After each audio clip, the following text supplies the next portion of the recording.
तो distil water में क्या नहीं होता, सॉल्ट्स नहीं होते, इसलिए वो क्या नहीं करेगा, इलेक्ट्रिसिटी कंडक्ट नहीं करेगा, इसलिए वो क्या नहीं हो सकता, इलेक्ट्रोलाइट।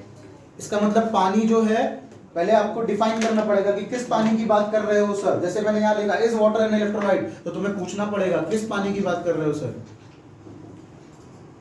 हार्ड वाटर की बात कर रहे हो कि सॉफ्ट वाटर की बात कर रहे हो।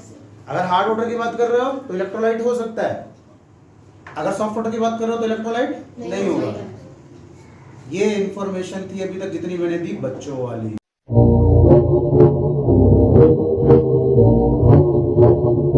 तुम लोग तो ऑलरेडी बच्चे हो, उनके लिए भी मैं कह रहा हूं कि ये इंफॉर्मेशन जो अभी तक मैंने दी ये बच्चों वाली थी, अभी आगे की पढ़ेंगे। बच्चे वाला तुमने पढ़ लिया, बच्चों वाला भैया लोगों ने पहले से पढ़ा हुआ था, ठीक है। तो अभी बच्चों वाली इंफॉर्मेशन में हमने क्या समझा कि हार्ड वाटर इलेक्ट्रोलाइट हो सकता है, वो कंडक्ट करेगा इलेक्ट्रिसिटी। इलेक्ट्रोलाइट क्या है, ऐसा सॉल्यूशन जो इलेक्ट्रिसिटी कंडक्ट करे। तो बच्चों वाली डेफिनेशन में क्या पढ़ा हमने, हार्ड वाटर इलेक्ट्रोलाइट है, प्योर वाटर इलेक्ट्रोलाइट नहीं है। हार्ड वाटर इलेक्ट्रोलाइट क्यों है, क्योंकि उसके अंदर आयंस होते हैं, वो इलेक्ट्रिसिटी कंडक्ट करेंगे, और जब कंडक्ट करेंगे तो मैं हार्ड वाटर को कहूंगा hard water is electrolyte. Soft water के अंदर क्या नहीं है, आयंस नहीं है, इसलिए मैं सॉफ्ट वाटर इसमें अगर डालूंगा तो क्या बिजली यहां से यहां पे ट्रांसफर होगी, इलेक्ट्रिसिटी नहीं, तो soft water is not electrolyte. यहां तक बच्चे वाली डेफिनेशन है, यहां तक समझ में आ गया। इसका मतलब छोटे बच्चों के लिए थोड़ा सा अजीब सा होगा कि आज ही पढ़ा है, आज ही डीबंक कर दिया इस थ्योरी को। डीबंक करना मतलब किसी चीज को झुठला देना या तो गलत साबित कर देना। उनके लिए तो चलो उन्होंने 2 साल 3 साल इस भ्रम में रहे होंगे, अगर एक्स्ट्रा नहीं पढ़ा होगा तो भ्रम ये रहा होगा कि हाँ प्योर वाटर इलेक्ट्रोलाइट नहीं हो सकता, क्योंकि भ्रम है ये तुम्हारा। तुम लोग के लिए थोड़ा अजीब होगा, ये आज ही पढ़ा है आज ही कह रहे हैं गलत है। तो सवाल एक्चुअली में ये था कि क्या पानी इलेक्ट्रोलाइट है, तो बच्चा क्या बोलेगा, अगर पढ़ा बच्चा है तो जैसे भैया लोग पढ़ चुके हैं पहले, तुम लोग तो आज ही पढ़े हो, तो वो बंदा क्या बोलेगा, बंदा ये बोलेगा ना हार्ड वाटर इलेक्ट्रोलाइट होता है, सॉफ्ट वाटर नहीं होता, ठीक है। इसका मतलब आप क्या कह रहे हो कि हार्ड वाटर के अंदर आयंस है और सॉफ्ट वाटर के अंदर आयंस नहीं है, क्या ये सच बात है? क्या प्योर वाटर में आयंस नहीं है क्या? ठीक है, बच्चों को अगर पढ़ाना है तो मैं शुरुआत में तो यही समझाऊंगा ना कि इस हार्ड वाटर में आयंस है, वो आयंस कंडक्टिविटी कराएंगे, सॉफ्ट वाटर में आयंस नहीं है, कंडक्टिविटी नहीं कराएंगे। अब कहने का मतलब जैसे चलो हमारा वीडियो बन रहा है, ठीक है, और वीडियो बन रहा है तो ये वीडियो कोई अगर बड़ा टीचर देखेगा या कोई बड़ा बंदा देखेगा तो उसको अजीब लगेगा कि अरे वो तो कह रहे हैं प्योर वाटर में है ही नहीं आयंस।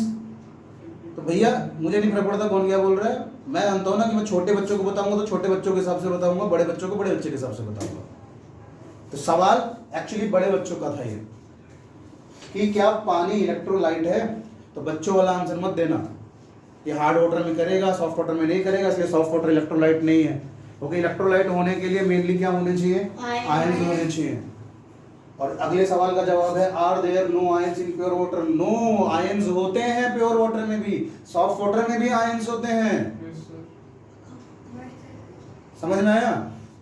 आयंस सॉफ्ट वाटर में भी होते हैं, हार्ड वाटर में भी होते हैं। बैलेंस समझना है इसका, कितनी मात्रा में है, कंसंट्रेशन ऑफ आयन समझना है। आज हमारा टॉपिक आज कंसंट्रेशन ऑफ आयंस का ही है, समझ में आया? कंसंट्रेशन ऑफ आयन समझना है। अब ये टॉपिक इससे कनेक्ट होएगा ऊपर, ठीक है। तो पहले का जवाब मिल गया, इज वाटर एन इलेक्ट्रोलाइट, क्या उत्तर है? बट वीक इलेक्ट्रोलाइट, ठीक है। और वीक में किसको बोल रहा हूं बेटा? Soft water. यस, अरे क्या दिमाग तेज है भाई तुम्हारा, काम कर गया। हार्ड वाटर तो अच्छा खासा इलेक्ट्रोलाइट होगा, हार्ड वाटर ठीक ठाक इलेक्ट्रोलाइट होगा। उस समय मैं अगर बल्ब लगाया यहाँ पे जलेगा। अब तुमसे ये मत सोचना कि सर इसमें क्यों बल्ब लगा रहे हो, मैं बल्ब यहाँ लगा दूंगा भैया, है ना, यहाँ पे लगा दूंगा, यहाँ पे कहीं बीच में पानी से उसको जोड़ दूंगा, समझ पा रहे हो, पानी से बीच में जोड़ दूंगा। और फिर चलो मैं बना के बता देता हूँ।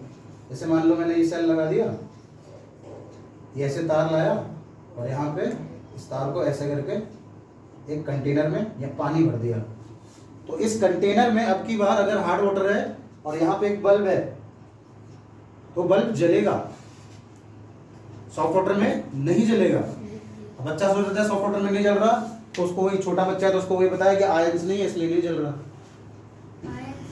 तो हार्ड वाटर में बढ़िया जलेगा, ठीक ठाक जलेगा, आपको उसमें रोशनी दिखेगी। सॉफ्ट वाटर में नहीं जलेगा, इसलिए मैंने वीक इलेक्ट्रोलाइट बोला किसको है? सॉफ्ट वाटर, सॉफ्ट या तो प्योर वाटर, सॉफ्ट या तो प्योर प्योर वाटर को बोला है। तो इसका उत्तर तो मिल गया ना कि पानी इलेक्ट्रोलाइट है कि नहीं। हार्ड वाला है ये और प्योर वाला वीक है। इतना वीक है कि बल्ब को नहीं जला पा रहा है, लेकिन इलेक्ट्रोलाइट है। अगेन कंसेंट्रेशन ऑफ आयंस की बात आ जाती है। अभी आयंस को भी समझेंगे, तब ज्यादा मजा आने लगेगा।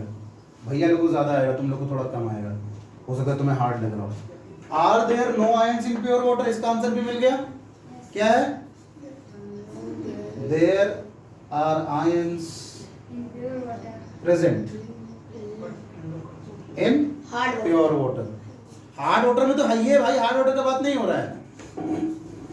There are ions present in pure water. Concentration कम होती है। अब आते हैं आयंस के बारे में बात करते हैं। अब मैं यहाँ पे कटायन आयन नहीं पढ़ाऊंगा, मैं कटायन आयन नहीं पढ़ाने जा रहा हूँ, क्योंकि कटायन आयन में कई बार बता चुका हूँ मेटल नॉन मेटल पढ़ाते वक्त, और सभी को पता होगा। यहाँ पे नहीं पता होगा तो दोहरा लेना अपने दिमाग में। मैं यहाँ पे आयंस वाटर की बात करने जा रहा हूँ, आयंस ऑफ वाटर। तो मैं आयंस क्या है ये पढ़ाने नहीं जा रहा, पानी के आयंस